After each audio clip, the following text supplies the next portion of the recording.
आप देख रहे हैं हमारा खास कार्यक्रम स्वराज करियर। मैं हूं आपके साथ बुशा और हर बार की तरह इस बार भी एक नए विषय के साथ हम हाजिर हैं। और आज का विषय है कि शिक्षा क्या है, शिक्षा को हम कैसे परिभाषित करेंगे और शिक्षा के क्षेत्र में कौन कौन से कोर्स होते हैं। ये तमाम तरीके के सवालों को जानने का प्रयास करेंगे और इसीलिए आज हमारे साथ ज्यादा चर्चा के लिए मौजूद है स्टूडियो में डॉक्टर कविता पांडेगावकर जी, जो कि डीन है एजुकेशन भाभा यूनिवर्सिटी की। बहुत बहुत स्वागत है आपका कविता जी। धन्यवाद। सबसे पहले आज मैं इस कृष्ण जन्माष्टमी के पर्व पर भाभा विश्वविद्यालय की तरफ से आप सभी का बधाई देना चाहती हूँ और आप सभी को धन्यवाद करना चाहती हूँ कि आपने मुझे आमंत्रित किया। जैसा कि आपने क्वेश्चन किया है कि शिक्षा क्या है, तो हम सब जानते हैं कि जैसे ही शिक्षा का नाम आता है हमारे दिमाग में एक पिक्चर बन जाती है कि शिक्षा क्या है, कि हम स्कूल गए, स्कूल में हमारी टीचर ने हमको कुछ पढ़ाया और वह हमारे लिए शिक्षा है। जबकि ऐसा है नहीं है। शिक्षा का एक संकुचित और व्यापक अर्थ है। संकुचित अर्थ ऐसा है कि संकुचित में तो हम ये मान लेंगे कि एजुकेशन जो है, ये हम स्कूल गए, टीचर ने हमको अपना सिलेबस किया, वह एक शिक्षा हो गई है। जबकि इसका व्यापक अर्थ, बहुत ही व्यापक इसका अर्थ है कि शिक्षा जीवन से लेकर, जन्म से लेकर मृत्यु पर्यंत तक जो भी हम सीखते हैं और जिसका भी वह माध्यम है, वह सब शिक्षा के अंतर्गत आता है। जो भी हम सीख रहे हैं, हमारे व्यवहार के अंतर्गत हम उसको ला रहे हैं, वह सब शिक्षा के अंतर्गत आता है।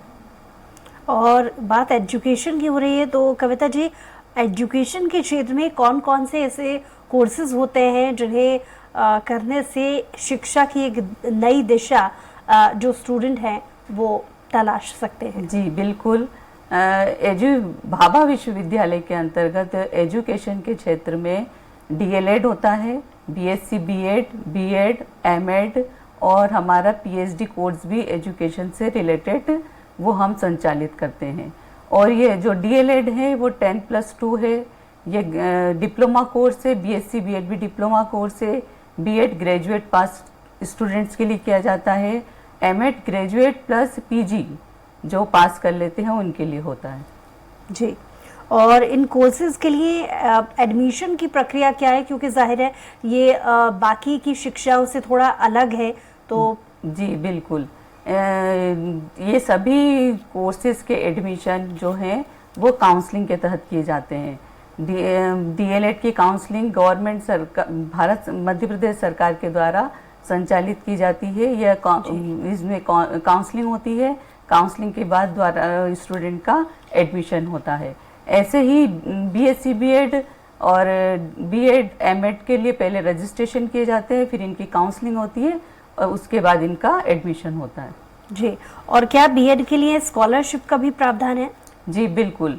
सभी कोर्सेज के लिए भारत सरकार या मध्य प्रदेश सरकार द्वारा जो भी स्कॉलरशिप के प्रावधान है वह भाभा यूनिवर्सिटी में इसका संचालन होता है और सभी स्टूडेंट ओबीसी, एससी, एसटी सभी को स्कॉलरशिप प्राप्त होती है। बाकी के जो और कोर्सेज होते हैं उनकी अपेक्षा में क्या बीएड जैसे कोर्सेज के लिए एडमिशन के लिए कोई अलग से क्राइटेरिया रखा जाता है जिसके आधार पर सिलेक्शन होता है?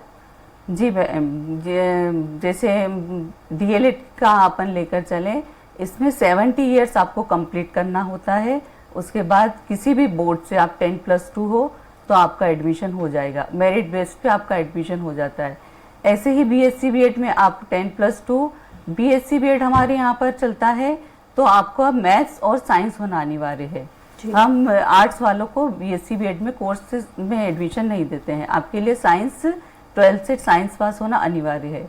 ऐसे ही BEd any graduate pass student, लेकिन उसको 50% होना अनिवार्य है। एमएड के लिए आपको 55% एनी ग्रेजुएट और बीएड, आपका बीएड जो है 55% होगा, तभी आपको एडमिशन दिया जाएगा। अक्सर लोगों को ये जानने की जिज्ञासा होती है जो करियर की दिशा में आगे बढ़ना चाहते हैं कि करियर को सही तरीके से कैसे चुना जाए। अगर जो स्टूडेंट बीएड की तरफ भी अपना रुख करना चाहते हैं तो उनके लिए आप सही क्या दिशा मानेंगी, और तमाम जो दर्शक आज हमें इस कार्यक्रम के जरिए देख रहे हैं, क्या सलाह आप ऐसे लोगों को देंगे? बिल्कुल जी, हम ये सलाह देना चाहेंगे कि जैसे कोई स्टूडेंट, अगर आप अच्छा टीचर बनना चाहते हैं तो ही आपको बीएड करना चाहिए। अगर आपका पढ़ाने में या इसमें इंटरेस्ट नहीं है तो आपको बीएड करने का कोई फायदा नहीं होगा। लेकिन आप एक अच्छे टीचर बनना चाहते हैं, आप इसी क्षेत्र में अपना करियर बनाना चाहते हैं, तो आपको बीएड करना अनिवार्य हो जाएगा। जी, लेकिन क्या समानता एक शिक्षक और बीएड वाले शिक्षकों के बीच रहती है? और अगर इसे हम डिस्टिंग्विश करना चाहें, एक सामान्य शिक्षक और बीएड डिग्री प्राप्त शिक्षक में क्या अंतर होता है? और अक्सर जो आधुनिक दुनिया में इसकी डिमांड बहुत ज़्यादा बढ़ती गई है कि बीएड करना बहुत ज़्यादा आवश्यक है एक अच्छे शिक्षक के लिए, तो इसकी आवश्यकता क्यों है? बिल्कुल, एक सामान्य शिक्षक जो है और एक बीएड डिग्री वाला जो टीचर, इनमें बहुत ज़्यादा अंतर है। आप देखेंगे कि हम किसी भी क्षेत्र में चले जाएं या एक खिलाड़ी को भी देख ले, एक नॉन ट्रेनिंग वाला जो खिलाड़ी होगा और एक ट्रेनिंग प्राप्त खिलाड़ी होगा, दोनों में बहुत ज़मीन आसमान का अंतर रहता है। क्योंकि एक ट्रेनिंग वाले को हम ये उसके नियम है, उसके कुछ तो उसको पता रहेंगे।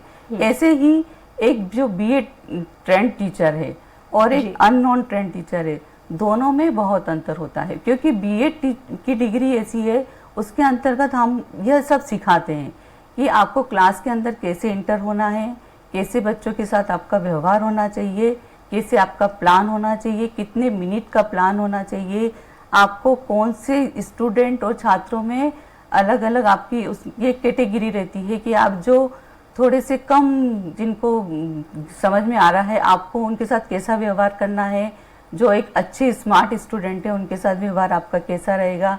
तो यही सब चीज़ें जब बीएड आप डिग्री प्राप्त करते हो तो आपके सिलेबस में ये सारी कोर्सेस चीज़ें हैं, तो वो आपको इन सब चीज़ों के लिए ट्रेंड किया जाता है। और एक अनट्रेंड टीचर और ट्रेंड टीचर में यही डिफरेंस रहता है कि जब आप बीएड डिग्री लेकर बाहर निकलेंगे तो आप एक स्मार्ट टीचर बनेंगे, आप एक इंटेलिजेंट, आपका व्यवहार, आपकी पर्सनैलिटी सब एक अलग रहेगी।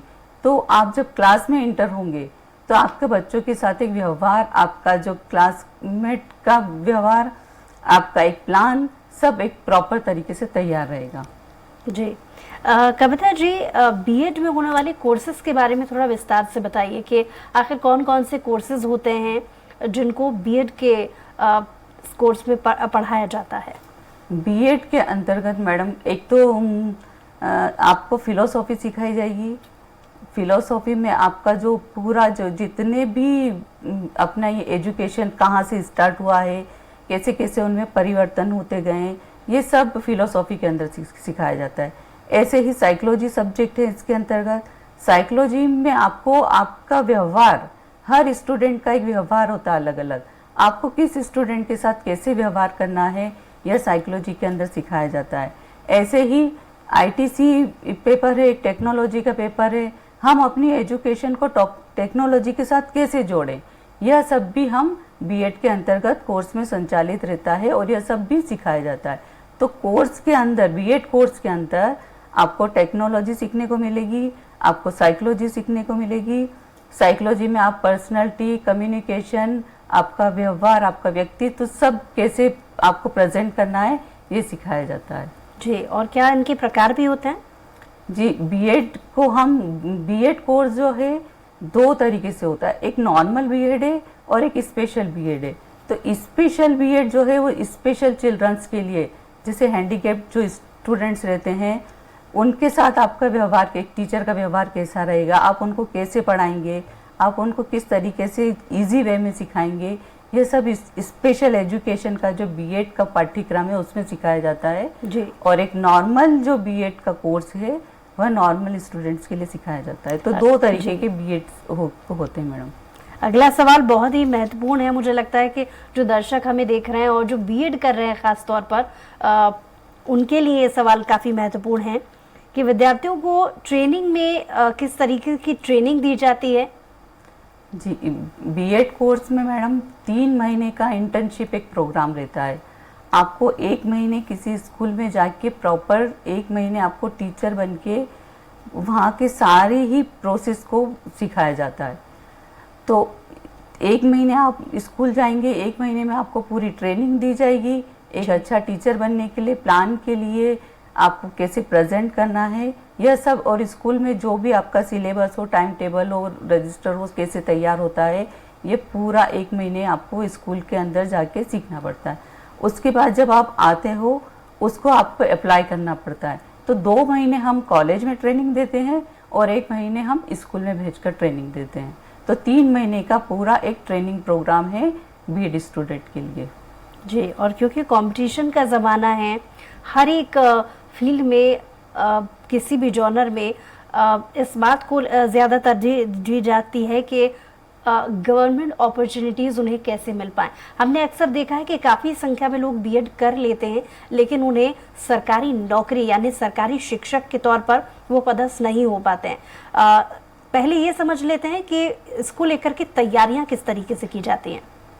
सबसे पहले मैं आपको ये बताना चाहूँगी कि एजुकेशन और ही ऐसा क्षेत्र है जिसमें सबसे ज़्यादा गवर्नमेंट जॉब आपको आसानी से मिल जाती है, क्योंकि ये एक आप डिप्लोमा करके जब आप बाहर निकल रहे हैं, डीएलएड, बीएससी बीएड, आप बीएड, एमएड, आप प्राइमरी से लेकर हायर एजुकेशन तक सभी क्षेत्र में आपको गवर्नमेंट जॉब मिल रही है। तो डीएलएड वाला जब निकलेगा तो उसको संविदा वर्ग 3 का जब वो एग्ज़ाम देता है, तैयारी करके प्रॉपर, गवर्नमेंट उसके लिए एक एग्ज़ाम निकालती है, जब वो एग्ज़ाम पास कर लेगा उसको गवर्नमेंट जॉब मिल जाएगी। ऐसे ही बीएड के लिए आप संविदा वर्ग 1 और 2 सीएड, आप सीटेड दे दीजिए तो आपको गवर्नमेंट जॉब मिल जाएगी। ऐसे ही एमएड के लिए मैम नेट एग्ज़ाम आप पास कर लेंगे तो आपको गवर्नमेंट जॉब आसानी से मिल जाएगी। लेकिन इसको लेकर अगर भारत की बात की जाए, कितने स्कोप गवर्नमेंट टीचर्स के लिए आप देख पाती हैं, और सरकारी जो समय समय पर आप नियुक्तियों को लेकर के जैसा कि जिक्र कर रही हैं, कितने कितने समय में ये निकलती हैं और कैसे इसके लिए अप्लाई करना चाहिए, प्रोसेस क्या होता है, इसको थोड़ा सा विस्तार से बताइए कविता जी। हर 2 या 3 साल में गवर्नमेंट ये एग्ज़ाम निकालते हैं और इनको आप प्रॉपर तरीके से आप नेट पर या पेपर में इसका एडवर्टाइजमेंट आता है, आप इसकी कंपटीशन एग्ज़ाम की तैयारी कीजिए हर 2-3 साल में। और नेट की एग्ज़ाम हर साल में 2-2 बार होती है। इसका पूरा ही एडवर्टाइजमेंट नेट पर या पेपर पर माफ कीजिए, मैं आपको रोकना चाहूंगी कविता जी, एक कॉलर हमारे साथ जुड़ गई हैं, श्वेता जी। श्वेता जी, बहुत स्वागत आपका, सवाल पूछे। हेलो जी श्वेता मैडम, मैं जानना चाहती हूँ, मेरी बेटी है जी। जी श्वेता जी, मेरी बेटी है, उसने इस साल 12th किया है। वो चाहती है मतलब अपना टीचिंग में करियर बनाना है, वो मैं मतलब उसको क्या सजेस्ट कर सकती हूँ, क्या कोर्स करवाऊँ? बिल्कुल श्वेता जी, आपकी बेटी ने अगर 12th पास करके अगर वो साइंस से है तो वो बीएससी बीएड कर सकती है, नहीं तो वो डीएलएड में एडमिशन ले सकती है। दोनों ही कोर्सेज उसके लिए खुले हुए हैं, वो किसी भी या तो बीएससी बीएड या फिर डीएलएड दोनों में एडमिशन ले सकती है। और कोई सवाल श्वेता जी आपका? चलिए, बहुत शुक्रिया हमारे साथ जुड़ने के लिए श्वेता जी। जैसा कि कविता जी आप प्रक्रिया को लेकर के जिक्र कर रही थी कि अगर गवर्नमेंट सेक्टर में बीएड जिन्होंने कर लिया है और वो शिक्षक बनना चाहते हैं, तो उसको लेकर के कंपटीशन कैसे कम किया जाए और तैयारी कैसे की जाए? जी, इसके लिए हमारे यहाँ पर आप जैसे डीएलएड के लिए अगर आप तैयारी कर रहे हैं तो आपको प्राइमरी की जो भी बुक है, एनसीईआरटी की बुक है या एमपी बोर्ड की जो भी बुक है, सिलेबस है, आपको 1 से लेकर 5th तक जो भी आपकी कोर्सेज पे आपके सब्जेक्ट से रिलेटेड है, अगर आप हिंदी में करना चाहते हैं, आप संस्कृत में या आप मैथ्स में, तो आप उसको पूरा रिवीजन कीजिए तो आपकी कंपटीशन की तैयारी हो जाएगी। ऐसे ही आप जैसे बीएड के लिए आप तैयारी कर रहे हैं संविदा वर्ग 2 और 3 की, तो आपको 11th-12th का पूरा कोर्स एक बार फिर से रिवाइज करना पड़ेगा, उसको कंप्लीट करना पड़ेगा। तो जैसे जैसे आप प्राइमरी के लिए तैयारी कर रहे हैं तो प्राइमरी का कोर्स कीजिए, आपको मिडिल का करना है तो आप 10th तक का कोर्स कीजिए, आपको उससे भी आगे जाना है तो आप ग्रेजुएट के सारे कोर्सेज जो भी आपके सब्जेक्ट से रिलेटेड है आप उसकी तैयारी कीजिए अच्छे से, तो आप ज़रूर से आप अपनी कंपटीशन के एग्ज़ाम में निकल जाएंगे। जी, अगला मेरा सवाल कि बीएड डिग्री और एमडी डिग्री कोर्सेज में अंतर क्या है और इनकी आवश्यकता कब कब पड़ती है? बीएड डिग्री जो है वो स्कूल के लिए प्राथमिक है, और अगर आपको उससे आगे जाना, हायर एजुकेशन में जाना है, तो फिर आप आपको कीजिए, इसका जवाब हम लेंगे। एक और कॉलर हमारे साथ जुड़ गई हैं, हर्षिता जी। हर्षिता जी, बहुत स्वागत है आपका, सवाल पूछिए। जी, मैंने यही भाभा कॉलेज ऑफ एजुकेशन से मैंने भी बीएड एमएड किया है, और मैं ये पूछना चाहती हूँ कि आगे मुझे क्या करना चाहिए मेरे कैरियर के लिए, मेरी फ्यूचर के लिए, कि मुझे अच्छा सा जॉब मिले और अच्छी से अपॉर्चुनिटी मिले। हर्षिता, आपने बीएड एमएड किया है, अब अगर आप आगे जाना चाहती हैं तो आपको पीएचडी करना चाहिए एजुकेशन में। इसका एंट्रेंस एग्ज़ाम होता है, इसके पेपर में इसका एडवर्टाइजमेंट आता है। हर 6 महीने में भाभा यूनिवर्सिटी एंट्रेंस एग्ज़ाम करवाती है। आप पीएचडी करके आप प्रोफेसर और लेक्चरर बन सकती है। ऐसे ही अगर आप किसी स्कूल में जाना चाहती हैं तो आप कंपटीशन एग्ज़ाम की तैयारी कर सकती हैं, सीएट की तैयारी कर सकती हैं, संविदा वर्ग 2, 1, 3 की भी तैयारी कर सकती हैं, 1 की तैयारी कर सकती हैं, जिससे आपको गवर्नमेंट जॉब में मिलने में आसानी रहेगी। हर्षिता, और कोई सवाल आपका? बहुत शुक्रिया हमारे साथ जुड़ने के लिए। उम्मीद है आपको आपके सवालों के जवाब मिले होंगे। और जैसा कि मेरा सवाल था कविता जी कि बीएड और एमएड डिग्री कितनी आवश्यक होती है और कहाँ-कहाँ, और इन दोनों में अंतर क्या है? बिल्कुल, बीएड डिग्री जो है वो स्कूल क्षेत्र तक है, लेकिन स्कूल के आगे अगर आपको जाना है तो आपको फिर एमएड करना पड़ेगा। एमएड के बाद आपको पीएचडी करके आप किसी भी कॉलेज में या यूनिवर्सिटी में आप लेक्चरर और प्रोफेसर पद का प्राप्त कर सकते हैं। लेकिन इन दोनों में डिफरेंस ये हो जाता है कि बीएड जो है वो एक स्कूल क्षेत्र तक है, और एमएड में आपको एक रिसर्च का भी सब्जेक्ट जुड़ जाता है, जिसमें आगे चल के आप किसी भी रिसर्च प्रोजेक्ट में भी काम कर सकते हैं। तो दोनों ही अपनी अपनी जगह पर आवश्यक है, और दोनों अगर आपको हायर एजुकेशन में जाना है तो फिर आपको एमएड की ओर जाना पड़ेगा। इन दोनों ही के कोर्सेज में कितना अंतर है? इन दोनों ही कोर्सेज में ये है कि वैसे ज़्यादा डिफरेंस नहीं है। बीएड में जो कोर्सेज है वही एमएड में है, लेकिन एमएड में क्योंकि एमएड आगे चल के रिसर्च के क्षेत्र में भी जुड़ जाता है, तो उसमें एक रिसर्च का पेपर और इंक्लूड हो जाता है। बाकी एमएड में भी आपको फिलोसॉफी, साइकोलॉजी, क्योंकि ये भी एक इस कॉलेज की स्टूडेंट्स के लिए है, तो वहाँ भी उनको अपनी साइकोलॉजी, आपको फिलोसॉफी, आपको टेक्नोलॉजी सब पढ़ाया जाता है। लेकिन इसमें एक सब्जेक्ट रिसर्च का भी जुड़ जाता है, जो आगे चल के आपको पीएचडी के लिए अनिवार्य हो जाता है। जैसा कि कविता जी आपने बताया कि बीएड की डिग्री लेने के बाद आप स्कूली बच्चों को पढ़ा सकते हैं, और एमएड की डिग्री के बाद में आप कॉलेज के विद्यार्थियों को पढ़ा सकते हैं। जाहिर है बहुत अंतर है। स्कूली बच्चों के लिए जो कोर्सेज होते हैं वो उतना ज़्यादा ज्ञान में नहीं होता है, लेकिन जब क्लास और बड़ी होती है तो और ज़्यादा सब्जेक्ट्स के बारे में विद्यार्थी पढ़ता है।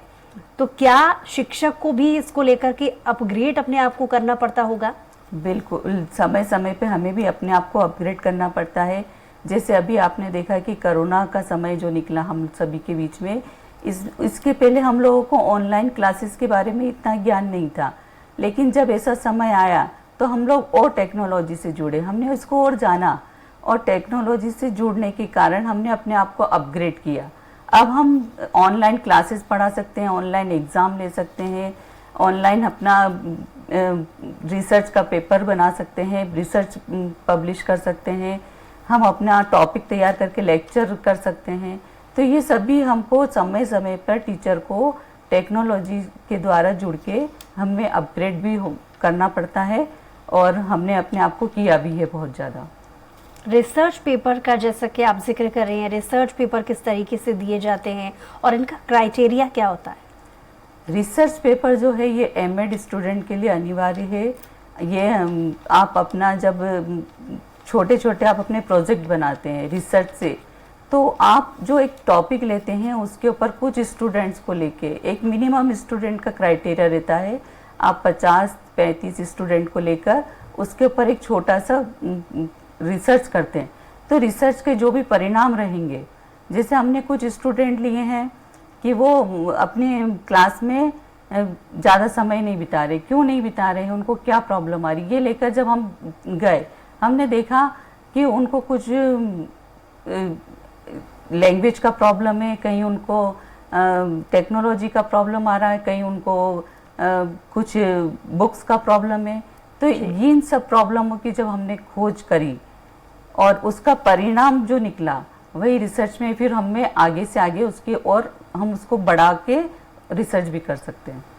जी, और क्या बीएड करने के दौरान ही कोई विद्यार्थी अपने करियर के लिए अप्लाई कर सकता है, चाहे वो गवर्नमेंट स्कूल के लिए हो या प्राइवेट स्कूल के लिए हो?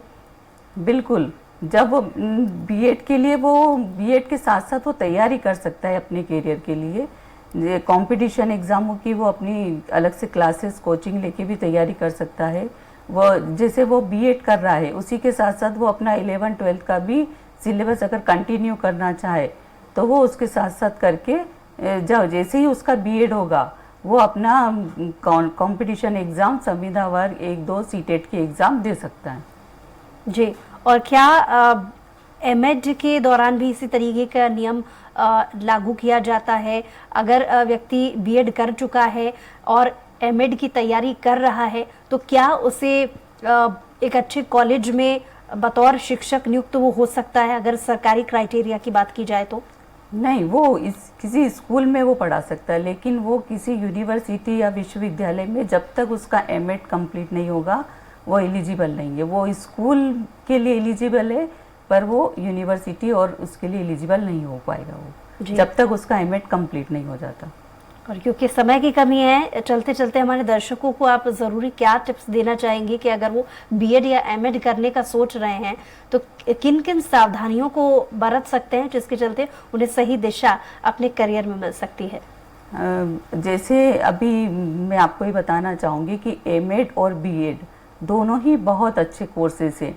ये आपको प्राइवेट और गवर्नमेंट दोनों ही जॉब आसानी से मिल जाएंगे आपको। तो आप इनको बहुत ही अच्छे से, अपना जो सब्जेक्ट है उसके ऊपर आप बहुत अच्छे से मेहनत करें, उसको अपने प्रोजेक्ट में उसको आगे लेकर आएँ, तो आपको अपने करियर में बहुत आसानी रहेगी। आप अपना प्रॉपर सब्जेक्ट चुनें। आप हिंदी में हैं, हिंदी के इंग्लिश में बीएड एक ऐसा कोर्स है जो हर लैंग्वेज के लिए खुला है, तो आपके लिए बहुत सारी आपको सुविधाएं मिल जाएगी। आपको किसी भी क्षेत्र में आपको जॉब मिल जाएगा। और क्या ये कोर्स एक एज लिमिट का भी मोहताज है, या बाकी और कोर्सेज की तरह, या बाकी और जॉब्स के लिए अप्लाई करने के लिए क्या एज लिमिट इसमें है? क्योंकि अक्सर देखा गया है कि जो लोग किसी और क्राइटेरिया से, किसी और फील्ड से आते हैं, लेकिन अचानक उन्हें बीएड और एमएड करने के बारे में वो सोचते हैं, तो ऐसे लोगों के लिए आप क्या कहना चाहेंगे? डिप्लोमा के लिए एक एज लिमिट है, लेकिन अगर आप बीएड और एमएड के क्षेत्र में जाना चाहते हैं, यहाँ आपके लिए कोई एज लिमिट नहीं है। आप इसको किसी भी उम्र में कर सकते हैं और कोई भी कोर्सेज वाला इसको कर सकता है। आर्ट्स वाले भी कर सकते हैं, कॉमर्स वाले भी और साइंस वाले भी कर सकते हैं। तो इसके लिए कोई एज लिमिट नहीं है, सिर्फ डिप्लोमा कोर्सेज के लिए एज लिमिट है, और बीएससी बीएड हो गया और डीएलएड के लिए एज लिमिट होगी, पर बीएड एमएड के लिए कोई एज लिमिट नहीं है। आप इसको किसी भी उम्र में कर सकते हैं। चलिए, बहुत शुक्रिया कविता जी हमारे साथ जुड़ने के लिए, तमाम बातचीत के लिए। उम्मीद है जो तमाम दर्शक जो इस कार्यक्रम को देख रहे थे, उन्हें उनके सवालों के जवाब ज़रूर मिले होंगे, और मुझे लगता है कि जो बीएड और एमएड करने का सोच रहे हैं, उनकी आगे दिशा किस तरीके की होनी चाहिए, इस कार्यक्रम के जरिए उन्हें समझ जरूर आया होगा। और इसी के साथ अगली बार एक नए विषय के साथ हम हाजिर होंगे।